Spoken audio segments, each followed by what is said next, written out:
चार दोस्त 12वीं पास करने के बाद एक होटल में छोटी सी पार्टी कर रहे होते हैं और बातों ही बातों में चारों डिसाइड करते हैं कि आज से 40 साल के बाद आज ही के दिन 1 जनवरी को हम फिर से यही मिलकर पार्टी करेंगे। और हाँ, जो सबसे आखिर में आएगा सबका बिल वही पे करेगा। होटल का वेटर भी ये सब देख रहा था। कहने लगा 40 साल बाद अगर मैं भी यहीं रहा तो आपकी ये पार्टी जरूर देखूंगा। ठीक 40 साल बाद पहला दोस्त होटल पहुंचता है तो देखता है वो होटल अब 5 स्टार बन चुका है। अब वहां पर सब कुछ बदल चुका है। तो एक शख्स उसे पहचान जाता है और कहता है, सर बैठिए, मैं आपको पहचान गया, मैं वही वेटर हूं जो अब इस होटल का मालिक बन चुका हूं। वो कहता है, क्या बात है।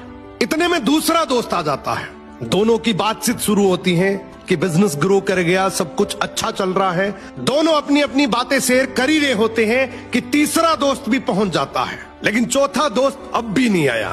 तो जो सेठ होता है वो कहता है, आप ऑर्डर कीजिए, मेन्यू में खाना वगैरह सेलेक्ट कीजिए, इतने में आपका दोस्त भी आ जाएगा। अब खाना भी लग गया। वेट करते करते काफी देर हो गई।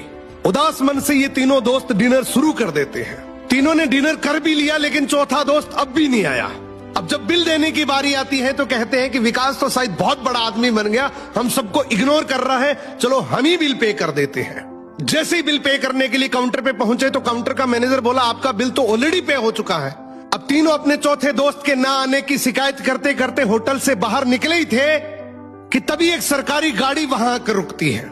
उसमें से एक लड़का उतरता है और तीनों के पैर छूते हुए कहता है, मेरे पापा टीचर बन गए थे, मुझे कलेक्टर बनाने के काबिल कर दिया, लेकिन अफसोस मेरे पापा आज से 1 महीने पहले ये दुनिया छोड़कर चले गए। उन्होंने आखिरी वक्त में आपके इस वादे के बारे में मुझे बताया था और कहा था कि जब तीनों पार्टी खत्म कर ले तो उसके बाद तू वहां जाना और पेमेंट वगैरह कर देना। लड़का हाथ जोड़कर बोला, मेरे पापा अब इस दुनिया में नहीं रहे, उनका वादा पूरा करने के लिए मैं आया हूं। अब ये तीनों नम आंखों से रियलाइज करते हैं कि हम 40 साल बाद ही क्यों मिले, 40 दिन बाद क्यों नहीं मिले। स्वप्नों से हमेशा मिलते रहिए, इससे पहले कि कोई आपका अपना ये दुनिया छोड़कर चला जाए, क्योंकि आदमी सिर्फ एक पानी का बुलबुला है। अब ये रील टैग करो ऐसे दोस्त को जिससे आप काफी टाइम से नहीं मिले और अब उससे मिलना चाहते हो।